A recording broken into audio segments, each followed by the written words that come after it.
Система ЖКХ обеспечивает комфорт и безопасность жителей, однако нуждается в финансировании, эффективность и функциональность которого напрямую зависит от дисциплины самих граждан, вовремя оплачивающих работы коммунальных служб. Однако эта, казалось бы, простая система взаимовыгодных отношений упирается в недобросовестность некоторых граждан. В Абхазии, по данным Черноморэнерго, динамика собираемости в сфере энергетики на протяжении десятилетий не превышала 25%, а долг потребителей перед государством с 2014 года достиг 5 миллиардов рублей. Мы обратились в Черноморэнерго за комментарием о ситуации с собираемостью средств на сегодняшний день. Как отметил начальник управления по энергосбыту Саид Блабба, январь традиционно считается сложным периодом из-за предшествующих праздничных дней. У нас январский период был сложным относительно праздничные дни, и он всегда является таким самым сложным месяцем, во всяком случае для Черноморэнерго по вопросам собираемости. Несмотря на это, показатели январские превышали предыдущие, когда на данный момент активно занимаемся упорядочением вопроса собираемости, то есть в вопросах учета, корректировки групп учета в ряде предприятий, организаций, то есть юридических лицах, индивидуальных предпринимателях и госучреждениях в том числе. В нашей республике более 80 тысяч физических лиц-потребителей электроэнергии, также около 4,5 тысяч госпредприятий, ИП, ООО и 7,5 тысяч льготников, оплачивающих электроэнергию по сниженной стоимости.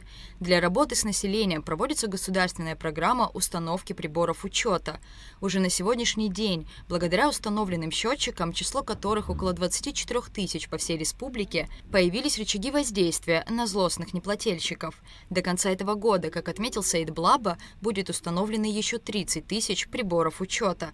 Это позволит значительно повысить уровень собираемости. По физическим лицам ведутся активно работы по установке приборов учета. Также применяются различные механизмы взаимодействия с населением уже со стороны Черноморэнерго. Принимаются меры по усилению эффективности обхода, то есть работа с контролерами, с руководителями. Работали в социально направленном режиме долгий период времени, в связи с чем, в принципе, организация страдает из-за сильного недофинансирования. Вынуждены уже выходить из данного режима работы, и нас должны тоже понимать. У нас очевидные сложности в энергосистеме. Необходимо проводить ряд мероприятий, огромное количество средств необходимо для организации стабильного электроснабжения и качественного электроснабжения абонентов. Как отметил Саид Блабба, выплата задолженности неоценимо важна в условиях устоявшегося кризиса всей энергосистемы республики. Средства, выплаченные жителями за потребленное электричество, могли бы не только восстановить объекты критически важной гражданской инфраструктуры, но и развивать качество всей системы энергетики. Качество невозможно достичь без должного финансирования в определенные узлы и направления. Энергетические электросетевое хозяйство должно модернизироваться и развиваться в шаг с экономикой Республики Абхазии, даже опережать экономическое развитие. То есть этих показателей у нас на данный момент нет в связи с, честно говоря, с плохой собираемостью, с дисциплиной в рамках собираемости. По словам Саида Блабба, активная работа со злостными неплательщиками проводится не только в районах и городах республики, но и в стенах суда. В судебном порядке начинаем решать эти вопросы. Очень много ИП и ИО были обесточены на прошлой неделе активно в Гудаутском районе, особенно за неуплату. То есть усиленно ведутся работы именно по направлению неплательщиков, злостных неплательщиков.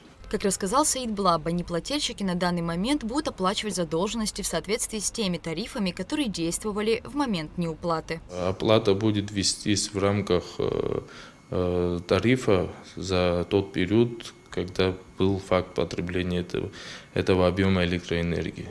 То есть, если там был прибор учета, есть проблема фиксации контрольных показаний, То есть на момент повышения тарифа необходимо было фиксировать прибор учета, то есть показания прибора учета, чтобы возможность перерасчета была.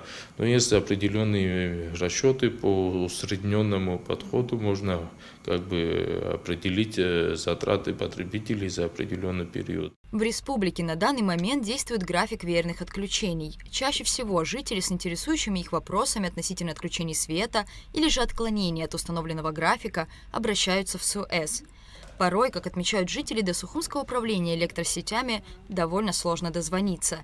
Как нам рассказали сами диспетчеры СОЭС, которых 4 человека в штате, они работают посменно, до поздней ночи. Эксцессы и накладки в звонках могут происходить из-за большого количества обращений. Рада Чачава, Заур Кварче, Абхазское телевидение.